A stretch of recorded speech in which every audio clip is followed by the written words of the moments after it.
What's up, guys? Welcome to Kitchen Addiction. In tonight's episode, we're going to be doing something very simple, quick, and cheap. We're going to be doing grilled ham and cheese sandwiches. So why don't y'all come on into the kitchen, let me show y'all how to cook. It's really not that hard.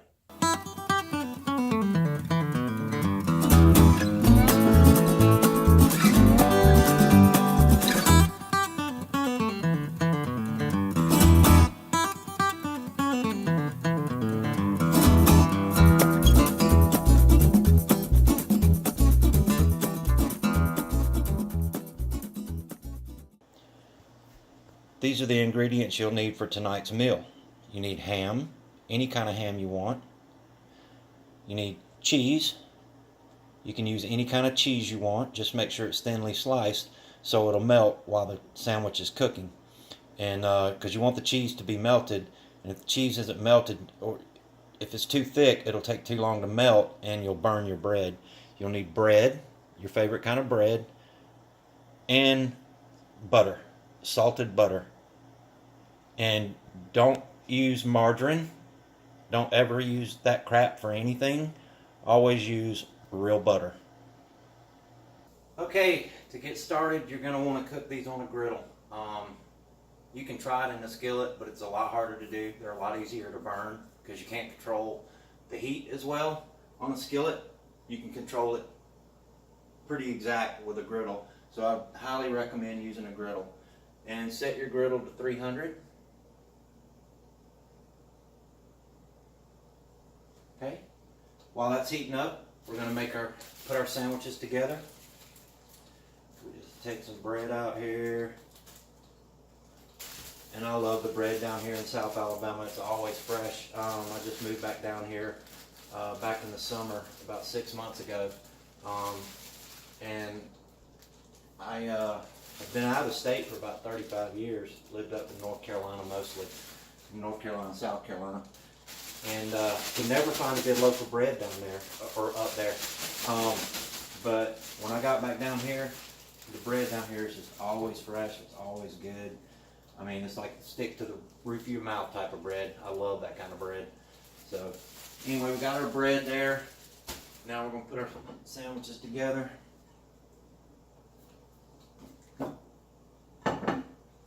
Always use 2 pieces of ham. Although that bread is kind of small.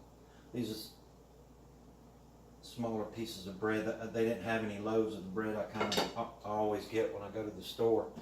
So I got the Bunny Giant. I usually get the Bunny Plantation. It's a little bit bigger bread, but these will still work. I can figure out how to get this open.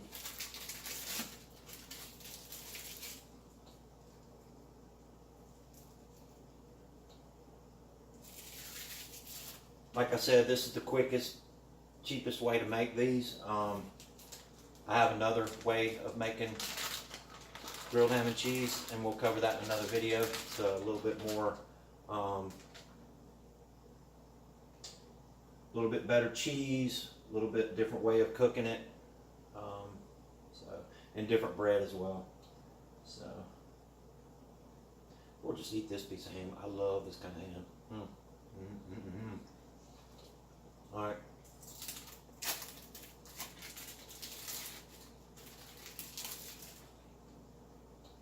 So we got these ready to cook.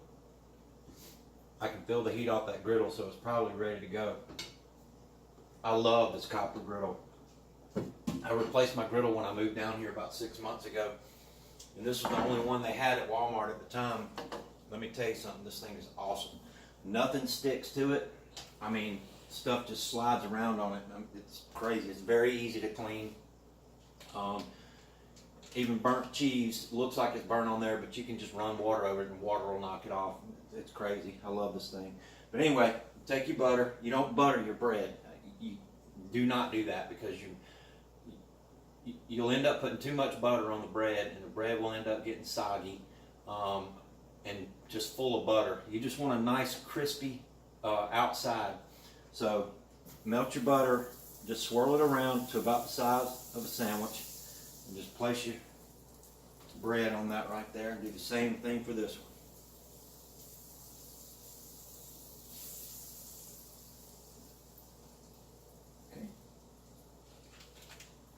We're going to let those go for about 4 minutes per side, and we'll flip them over and do the butter again. You don't want to let them go too long, and don't smash them down unless you just want those paper thin grill like people are used to with them grilled cheese. They sit there and smash them and smash them and smash them. They're like thin as a pancake. I don't like mine like that. I still like mine to have a little substance to it, so I don't smash them down. I just let them go as is. And sometimes it don't take 3 or 4 minutes, so you kind of want to check them, but you don't want to check them too quick, because it seems like once you lift them up off that butter, it's a little harder to make them brown, and you don't want to add more butter because that's going to make the bread soggy. So we'll put this one on here first. Let's go ahead and take a look at it and hope it's brown. Oh yeah.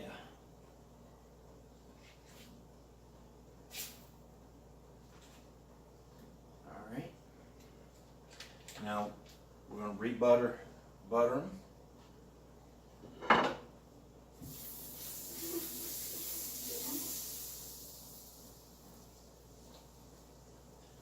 That side, that one didn't quite. That's the brown I'm looking for. This one didn't quite get that way. I'll have to flip it back over, try to brown it out and get them done.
Alrighty, should be done. We're going to flip this one over one more time.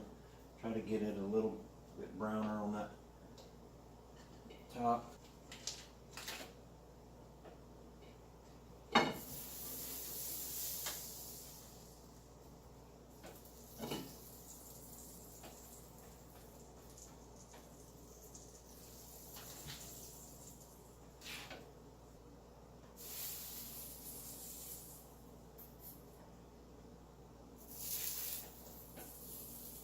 Oh yeah.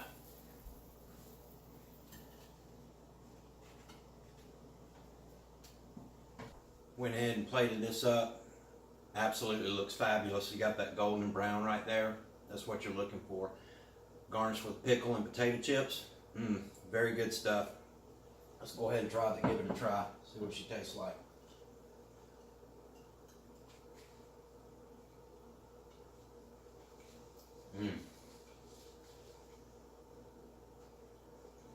Got that crisp on the outside of the bread. Also the buttery flavor. Ham and cheese. Oh, perfect. If you like my video, please hit like and subscribe below. And until next time, we'll see you later.